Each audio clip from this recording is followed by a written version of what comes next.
Story പറയട്ടെ.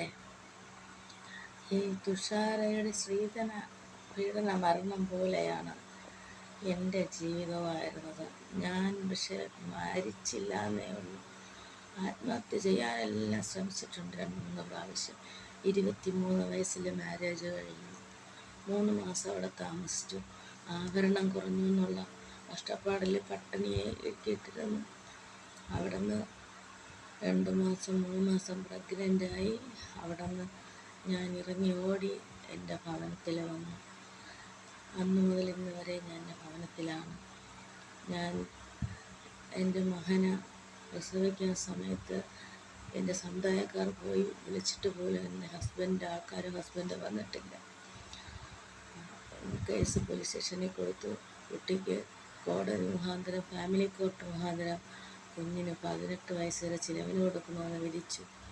അങ്ങനെ 300 രൂപയാണ് അന്നത്തെ വരുമാനം 1992. ആ 300 രൂപ വെച്ചുള്ളത് ചില മാസങ്ങളിൽ തരും, ചില മാസങ്ങളിൽ മണി ഓർഡറായിട്ട് അയക്കും, ചില മാസങ്ങളിൽ തരാതിരിക്കുമ്പോൾ വീണ്ടും കേസ് ഫയൽ ചെയ്യും. അയാൾ തന്നില്ലെങ്കിൽ നമുക്ക് അയാൾ അടിക്കാൻ പറ്റുമോ? പോലീസിനോ ചെയ്യാൻ പറ്റുമോ? തന്നാലേ പറ്റൂ. അവസാനം കാശ് തരാതിരിക്കാൻ വേണ്ടി അയാൾ ഗൾഫിലോട്ട് മുങ്ങി, ഒരഡ്രസ്സും ഇല്ലാതെ. അങ്ങനെ ഒരുപാട് വേദനയും അനുഭവിച്ച് അവിടെ നിന്ന് ശരിക്കും അടിയും ഇടിയും ഉപദ്രവവും അവരുടെ ഭർത്താവിൻ്റെ ആൾക്കാരുടെയും അവരുടെ അനിയൻ്റെയും അവരുടെ മാതാവിൻ്റെയും ഒക്കെ നമ്മട്ടി കൈ കൊണ്ടുവരാൻ അടി കിട്ടിയത്. ഞാനാണ് ഇപ്പോൾ ഇങ്ങനെ ജീവിച്ച്. എൻ്റെ മകനിപ്പോൾ 32 വയസ്സായി. ബികോം വരെ പഠിപ്പിച്ചു.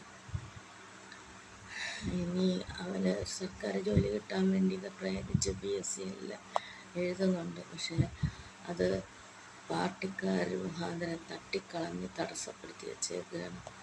അവനെ എഴുന്നേൽക്കാൻ സമ്മതിക്കുന്നില്ല. ഈ ലോകം അറിയണം ഈ കഥ. പാർട്ടിക്കാരെ പുറകെ വാലി തൂങ്ങി നടക്കാനൊന്നും എന്നെ കൊണ്ടാവില്ല. അവരെ വാലിൽ കൂടെ നടക്കുമ്പം അവർ ലൈംഗികപരമായി ഓരോ ആവശ്യങ്ങൾ ഉന്നയിക്കും. അതിനൊന്നും എന്നെ കിട്ടത്തില്ല. പിന്നെ അപരാധങ്ങൾ ഇത്രയും വർഷം കൊണ്ടും അനുഭവിക്കുകയും ഉപജീവനത്തിന് വേണ്ടി ഓരോ വാതിലും മുട്ടി നടന്നതും എല്ലാ അനുഭവങ്ങളും പാളിച്ചകളും ഉണ്ടായിട്ടുണ്ട്. ഈ കഷ്ടപ്പാട് ആ കുട്ടി തുഷാര ജീവിച്ചിരുന്നപ്പോൾ അതിനുണ്ടാവുമായിരുന്നു. അതുകൊണ്ട് അത് ആത്മഹത്യ ചെയ്തു. പക്ഷേ എനിക്ക് കുഞ്ഞുള്ളതുകൊണ്ട് ഞാൻ ആത്മഹത്യ ചെയ്യാൻ മടിച്ചില്ല. ഞാൻ അതിനെ വളർത്താം, ജീവിക്കാം,